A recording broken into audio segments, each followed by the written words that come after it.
আমার মাহফিলে 90 ভাগেরও বেশি স্কুল কলেজের ছাত্ররা বেশি থাকে।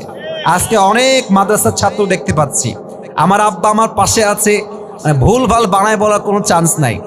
আমি যখন কাফিয়া জামাতে পড়ি, অনেকে কয় মাদ্রাসার ছাত্র আছেন, আমি যখন কাফিয়া জামাতে পড়ি, আমি কাফিয়া জামাতে উত্তরবঙ্গে বোর্ড পেয়েছি, বোর্ড স্ট্যান্ড করেছি আলহামদুলিল্লাহ।